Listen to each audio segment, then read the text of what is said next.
In finance education, bond pricing is often taught using simple hypotheticals, which is fair enough for introductory lessons.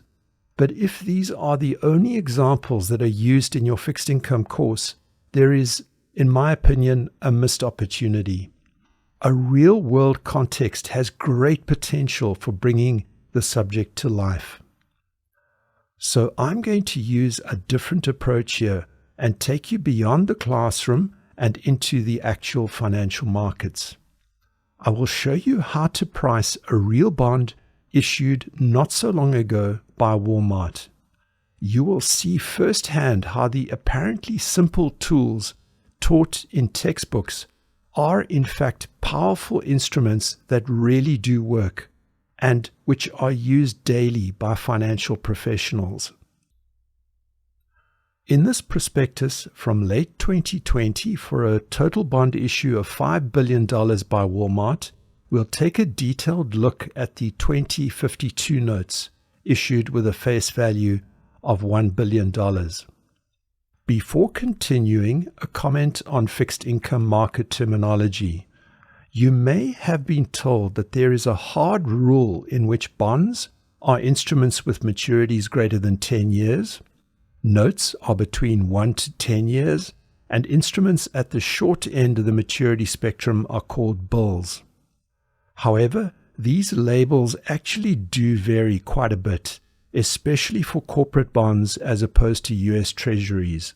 So don't waste time getting wrapped around the axle here. As they are perfectly entitled to do, Walmart chooses to call their 30-year instrument a note, and I will probably switch between referring to it as a bond or a note. Moving on. Here is the information later on in the prospectus about maturity date, coupon rate, and coupon payment dates. As you can see, this is a semi-annual pay bond, which has implications as you mark up your timeline and do your calculations.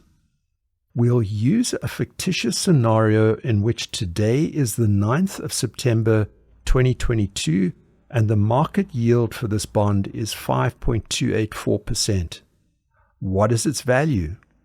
For convenience, so you don't have to rewind the video, I've copied the relevant bond indenture details across to the screen. The timeline can't be marked up in years because the periodicity of the bond is 2.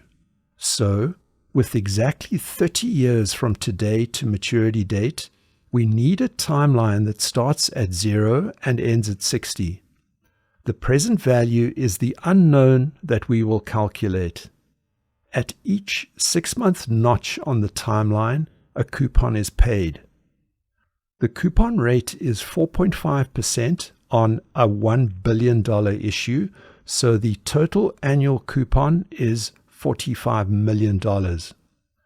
But this is paid in 2 tranches each year, which means $22.5 million each. At the end of the timeline, the face value and the last coupon are paid for a total of $1 billion, $22 million, and $500,000.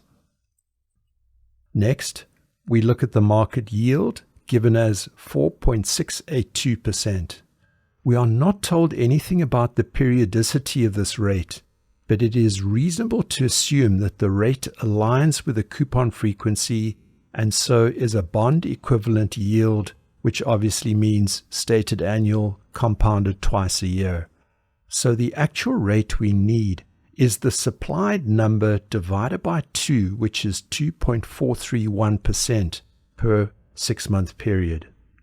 From here, turn to your financial calculator's 5 key TVM inputs, and continuing to work in millions, you enter n equals 60, I equals 2.431, payment equals 22.5, future value equals 1,000, and you solve for present value.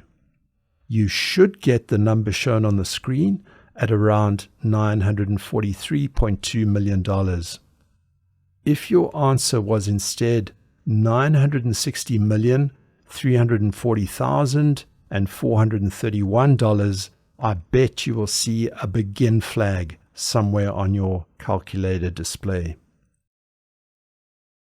The other frequently made real-world calculation is to get the yield to maturity from the dollar value of the bond issue.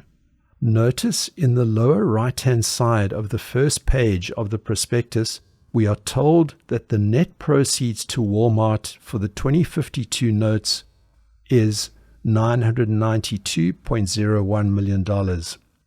Let's use this number to get to the yield to maturity. The timeline is much the same as the previous one, except that this time you don't know the discount rate, but you do know the T0 value. The TVM calculator inputs are as shown, paying attention to making sure that you get the signs of present value, payment, and future value right. Solving for the discount rate I, you should see your calculator return 2.2745%. But this is not your final answer because that rate is per 6 months, and you need your rate to be on an annual basis. So the final step is to multiply the result by 2 and to report a bond equivalent yield of 4.549%. If you are instead staring at a result of 4.654% on your calculator, I know exactly what you did wrong, which was, of course, not checking first that you are in end mode before doing your bond pricing. Let me know in the comments section if you have any questions. If you thought this video was helpful, please consider hitting the like button and subscribing to the channel.